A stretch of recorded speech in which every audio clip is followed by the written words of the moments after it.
The studio lights blazed down on the polished mahogany of the debate table, illuminating every flicker of emotion that crossed the participants' faces. The crowd was hushed, the tension in the air electric, as moderator Claire Bennett adjusted her microphone and introduced the night's main event. Tonight, we bring you a live congressional debate on ethics, power, and accountability in Washington. Representative Jasmine Crockett of Texas. Senator Rayford Blake of Arkansas. Cameras panned across the room as the two figures sat down, political opposites molded from entirely different realities. Crockett, composed in a crimson blazer with her notes neatly stacked, locked eyes with Blake, whose weathered face betrayed years of trench warfare politics. He leaned back, arms folded, already radiating the arrogance of a man who believed the debate was his to dominate. "Let's get one thing straight," Blake snarled during his opening statement. "The American people are tired of political theater and witch hunts disguised as justice." His voice boomed, the southern drawl amplifying each syllable. "And I for one won't sit here while we pretend these witnesses," he gestured dismissively toward Drive. Laura Mendez, a whistleblower sitting quietly off stage, are anything more than partisan puppets. Jasmine's brow twitched slightly, but she held her calm. "With all due respect, Senator," she began smoothly, "when a public servant like Dr. Mendez risks her career to expose abuse of power, dismissing her as a puppet is not just disingenuous, it's dangerous." Blake slammed his palm on the table, a sudden and performative burst that startled even the moderator. "Don't you lecture me on danger," he barked. "You want danger? Try protecting this country from inside the Pentagon while bureaucrats stab you in the back." His face flushed red as he turned toward Mendez, who flinched under his glare. "How dare you smear men who've worn the uniform longer than you've even voted?" Crockett's pen froze mid-note. The room's temperature seemed to drop. "Senator Blake," she said firmly, her voice no longer calm but sharp as a blade. "You will not intimidate a civilian witness. You are not at war. You are at a congressional hearing, and your behavior is disgraceful." The moderator's attempts to interject were drowned in the uproar from both the live audience and the online stream exploding in real time. "I've had enough of this liberal gaslighting," Blake roared. "You parade witnesses around like saints while you cover up your own party's corruption." Jasmine leaned forward, eyes blazing. "If you're going to accuse me of corruption, say it clearly.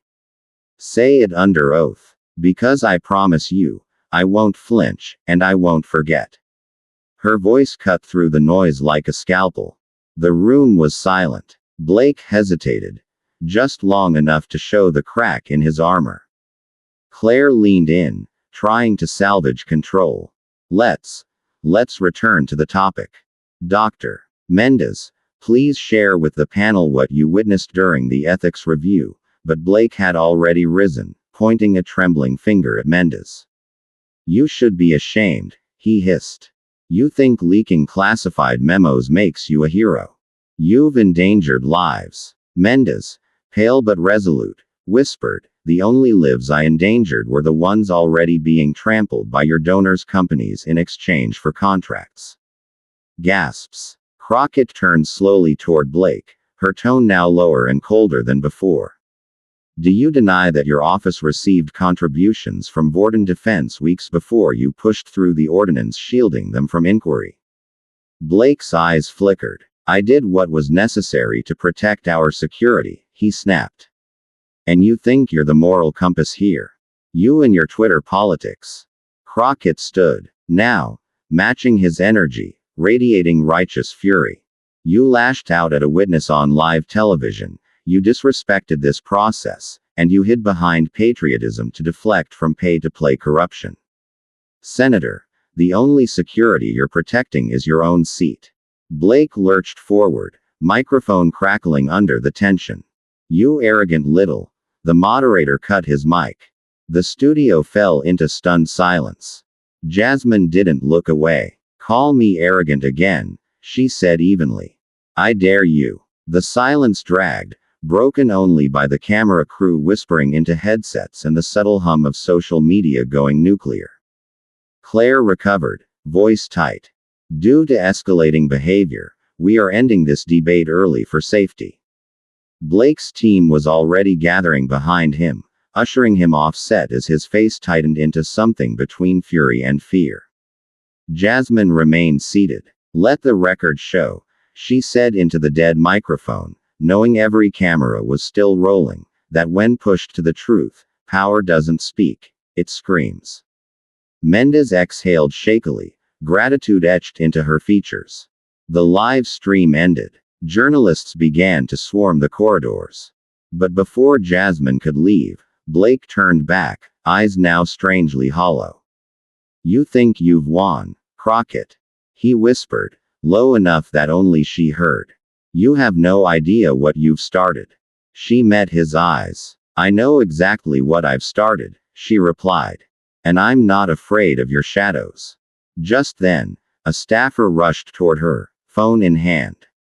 Ma'am, you need to see this. Jasmine took the phone. On the screen was a leaked video, grainy, time-stamped, of Blake in a private dinner with a Vorten executive, promising to bury every one of those rats, if they testified. She stared at the screen, then looked up. Cameras still lingered from the press. She straightened her jacket. Let's begin the real hearing. And walked off stage, not with applause, but with thunder in her wake. Thank you for watching. Don't forget to like, subscribe, share and press the bell icon.